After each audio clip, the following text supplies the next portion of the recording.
Halo Sobat Hewan, pernah nggak kalian lihat serangga yang tangannya selalu kayak lagi doa? Itu dia, belalang sembah.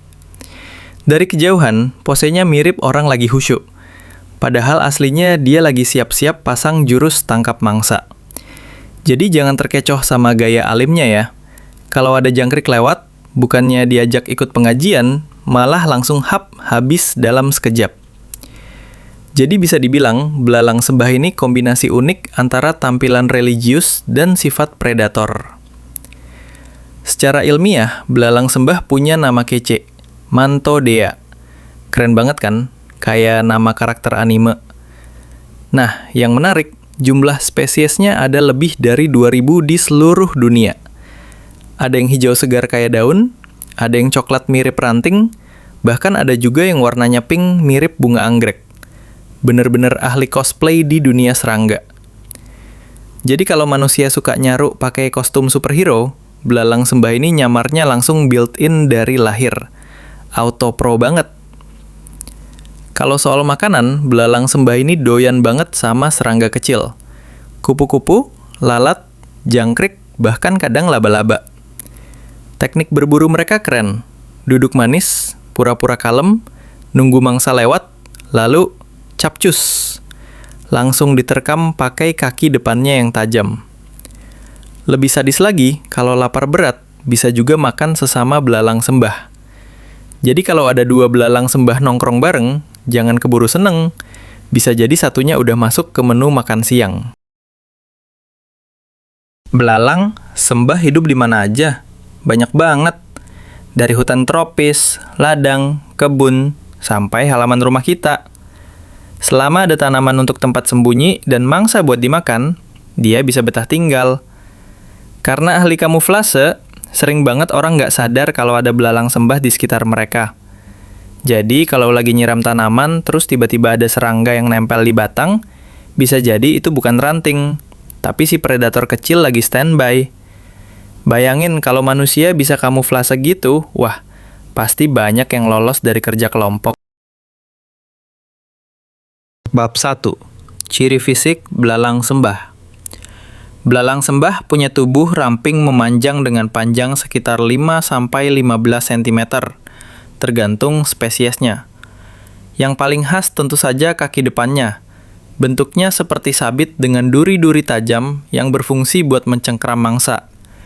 Dari kejauhan, kakinya itu mirip banget kayak tangan orang lagi sembahyang. Makanya dinamakan belalang sembah. Jadi, kalau diajakin selfie, posnya udah default, tangan di depan dada. Kepala belalang sembah juga unik banget.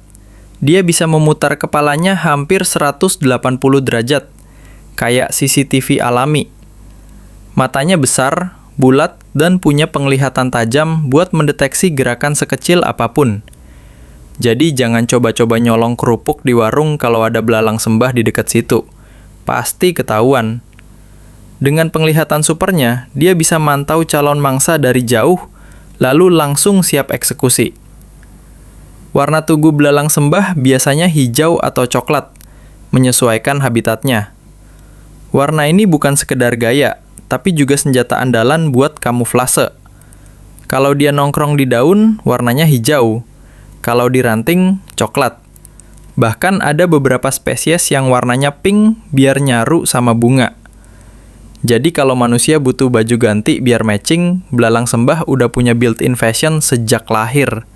Nggak perlu stylish, bro. Bab 2. Perilaku dan kebiasaan hidup. Belalang sembah ini bukan tipe predator yang hobi lari-larian ngejar mangsa. Dia lebih suka gaya nunggu orderan online. Jadi dia bakal diam, tenang, lalu pura-pura jadi ranting atau daun. Begitu ada mangsa lewat, cepet banget, kaki depannya langsung nyergap kayak penjepit besi. Jadi jangan salah, meski kelihatannya kalem dan alim, kalau sudah waktunya makan, dia bisa jadi ninja dadakan. Sehari-hari, belalang sembah lebih banyak menghabiskan waktu di tumbuhan, entah itu di daun, batang, atau bunga. Mereka bukan serangga yang rame-rame kayak semut, tapi lebih ke individu yang suka menyendiri. Jadi bisa dibilang belalang sembah ini introvert sejati. Kalau manusia introvert biasanya nongkrong di kamar dengan lampu redup. Kalau belalang sembah ya nongkrong di ranting sambil mantau siapa aja yang bisa dijadikan menu makan siang. Selain jago berburu, belalang sembah juga punya strategi cerdas buat bertahan hidup, yaitu kamuflase. Dengan warna tubuhnya yang nyaru sama lingkungan, dia bisa menghindar dari predator yang lebih besar, misalnya burung. Jadi, belalang sembah ini ibarat ninja yang bisa hilang di tengah keramaian. Kalau manusia bisa kayak gini, wah, pasti banyak yang lolos dari razia jam malam. Bab 3. Perkembangbiakan belalang sembah. Perkembangbiakan belalang sembah bisa dibilang penuh drama. Ketika musim kawin, jantan akan mendekati betina dengan sangat hati-hati. Karena kalau salah gerak sedikit bisa dianggap mangsa. Jadi, proses PDKT belalang sembah ini mirip banget kayak anak muda yang lagi nembak gebetan. Harus penuh strategi dan deg-degan. Salah satu hal paling terkenal dari belalang sembah adalah betinanya kadang memakan pejantan setelah kawin. Iya, beneran dimakan.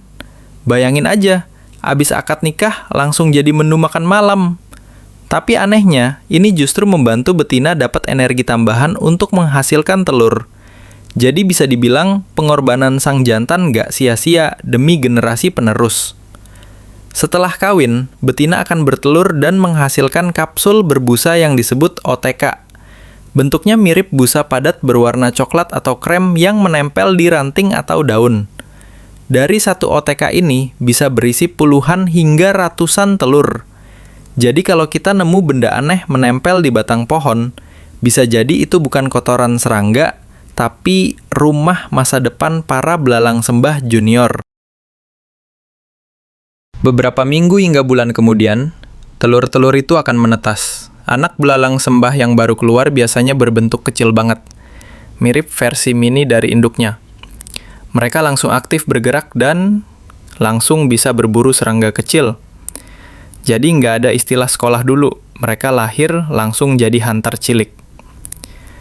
Meskipun jumlah anak yang menetas banyak, tidak semuanya bisa bertahan hidup. Banyak yang jadi mangsa serangga lain atau bahkan dimakan sesamanya. Hanya sebagian kecil yang berhasil tumbuh sampai dewasa. Itulah hukum alam, yang kuat bertahan, yang lemah jadi makanan. Jadi kalau ada belalang sembah yang bisa survive sampai gede, artinya dia memang fighter sejati. Bab 4. Peran di alam dan fakta unik. Belalang sembah punya peran penting di ekosistem, terutama sebagai predator alami serangga hama. Bayangin aja, kalau di kebun ada belalang sembah, otomatis jumlah lalat, jangkrik, atau serangga pengganggu tanaman bisa berkurang drastis. Jadi, tanpa perlu semprot pestisida, belalang sembah sudah jadi satpam kebun gratis.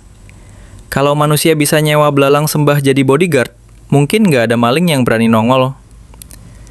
Salah satu fakta unik adalah kemampuan kamuflasenya yang luar biasa. Ada belalang sembah yang bentuknya mirip banget sama ranting kering. Ada yang nyaru jadi bunga anggrek, bahkan ada yang bisa berubah warna sedikit demi menyesuaikan lingkungan. Kalau manusia punya kemampuan kayak gini, bisa jadi solusi buat yang sering ngumpet pas ditagih utang. Belalang sembah benar-benar master of disguise di dunia serangga. Belalang sembah adalah salah satu serangga langka yang bisa memutar kepalanya hampir 180 derajat. Coba bayangin, manusia bisa kayak gitu, pasti langsung viral di TikTok. Fitur ini bikin mereka bisa memantau sekitar dengan mudah tanpa harus gerakin badan. Jadi kalau ada mangsa lewat, cukup putar kepala, pantau, lalu sergap. CCTV alami yang hemat listrik. Selain di dunia nyata, belalang sembah juga sering dikaitkan dengan simbolisme di berbagai budaya. Ada yang menganggapnya sebagai tanda keberuntungan. Ada juga yang melihatnya sebagai lambang kesabaran karena suka diam menunggu. Tapi ya itu tadi, di balik kesan religius dan kalemnya, dia tetap predator ganas. Jadi kalau ada yang bilang jangan nilai orang dari penampilan, belalang sembah ini contoh paling nyata. Jadi kesimpulannya, belalang sembah ini memang predator kecil, tapi super efektif. Dengan tangan sabitnya yang tajam, dia bisa nangkep mangsa lebih cepat daripada kita nutup chat WhatsApp biar nggak ketahuan pacar. Ukurannya mungkin nggak besar, tapi kemampuannya bikin banyak serangga lain ciut nyali. Perilakunya juga unik banget. Dari pose doa yang ikonik, gaya kamuflase ala ninja, sampai teknik berburu yang sabar tapi mematikan. Kalau manusia bisa tiru gaya hidup belalang sembah, mungkin tipsnya gini. Tenang dulu, diam dulu, baru sergap peluang pas waktunya. Bedanya, kalau belalang sembah nyergap serangga, kalau kita ya nyergap diskonan 11,11. Di balik sifat ganasnya, belalang sembah justru punya peran penting buat alam. Dia bantu jaga keseimbangan populasi serangga lain, terutama hama. Jadi bisa dibilang, belalang sembah itu kayak polisi lalu lintas di dunia serangga. Bedanya dia nggak pakai peluit, langsung gigit aja kalau ada yang melanggar aturan. Dari belalang sembah, kita bisa belajar banyak. Hewan kecil ini ngajarin kalau sekecil apapun makhluk hidup, punya peran penting di alam. Jadi, jangan remehkan serangga-serangga kecil di sekitar kita. Siapa tahu mereka lagi jadi superhero versi mini, kayak belalang sembah yang ternyata jagain keseimbangan ekosistem. Bedanya, dia nggak pakai jubah, tapi kostum kamuflase bawaan lahir. Kalau kamu suka belajar hal-hal seru kayak gini, jangan lupa bantu channel ini ya. Klik tombol like, share ke temanmu biar makin banyak yang kenal belalang sembah. Dan tentu aja subscribe, biar nggak ketinggalan video edukasi hewan lainnya. Ingat, sekali klik bukan cuma bikin saya semangat, tapi juga bikin belalang sembah tersenyum. Walaupun mukanya emang kayak nggak bisa senyum sih.